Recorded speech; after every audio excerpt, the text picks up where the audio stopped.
Hello everyone, আবারও চলে এসেছি আরও একটা নতুন মিনি ভ্লগ নিয়ে। তো এটা ছিল একটা ছোটোখাটো পিকনিকের দিন, যার মেম্বার হিসেবে ছিল ভাই ও ভাইয়ের বন্ধুরা। যেহেতু রান্না বান্না সমস্ত কিছু আমাদের বাড়িতেই হচ্ছিল, তাই আমি, মা, সাথী সবাই মিলে যোগদান দিয়েছিলাম। বিকেল থেকেই শুরু হয়ে যায় রান্নার তোড়জোড়। যেহেতু ঠিক হয়েছিল বিরিয়ানি রান্না হবে, তাই সমস্ত কিছু রেডি করে রাখা হয়েছে, যেটা তোমরা ভিডিও শুরুতেই দেখে নিয়েছো। তারপর সন্ধ্যাবেলা টিফিনের জন্য মাখা হয়েছিল ঝালমুড়ি। প্রথমে ঠিক করা হয়েছিল যে সন্ধ্যার টিফিনে হবে কড়াইশুঁটির কচুরি আর আলুর দম, কিন্তু সবাই যেহেতু মোটামুটি বিরিয়ানি লাভার, তাই এখানে ঝালমুড়ি করার সিদ্ধান্তই নেওয়া হয়। এর মাঝে যদি কড়াইশুঁটির কচুরি আর আলুর দম মেনুতে থাকতো, তাহলে হয়তো কেউ বিরিয়ানিটা ভালোভাবে খেতে পারতো না, কারণ ভাইরা অতটাও বড় ছিল না যে সন্ধ্যাবেলা কচুরি খেয়ে আবার রাতে বিরিয়ানি খেতে পারবে। আরও একটা কারণ হলো, ওদের বাড়ি যেহেতু আমাদের বাড়ি থেকে অনেকটাই দূরে দূরে ছিল,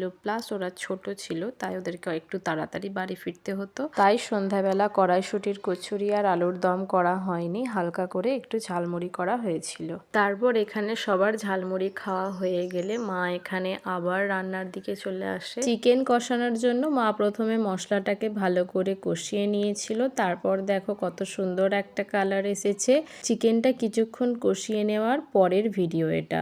তো দেখো এখানে চিকেন কষানো প্রায় কমপ্লিট। চিকেন কষানো হয়ে গেলে আমরা সেদ্ধ ডিমের খোলাটাকে ছাড়িয়ে নিয়েছিলাম। বিরিয়ানির নেক্সট পার্ট যেটা আমার ভীষণই ভালো লাগে, যেটা হচ্ছে লেয়ারিং। দেখো মা এইভাবে একটু একটু করে লেয়ারিং করতে থাকে, আর আমি একটু একটু করে ক্লিপ নিয়ে তোমাদের দেখাতে থাকি। লেয়ারিং করা কমপ্লিট হয়ে গেলে বিরিয়ানিটাকে দমে বসানো হয়। তারপর কিছুক্ষণ দমে বসানোর পর সেটা সার্ভ করা হয় এবং আমরা সবাই খুব ভালোভাবে খেয়েছি। বিরিয়ানির শেষে যেহেতু একটু করে স্প্রাইট না হলে চলে না, তাই শেষে একটু করে সবাই স্প্রাইট খেয়েছি। তো পিকনিকের দিনটা আমরা সবাই এভাবেই এনজয় করেছি। ভিডিওটা তোমাদের কেমন লাগলো অবশ্যই কমেন্টে জানিও, আর একটা লাইক করতে ভুলো না, আর অবশ্যই আমার ইউটিউব চ্যানেলটাকে সাবস্ক্রাইব করে পাশে থাকো।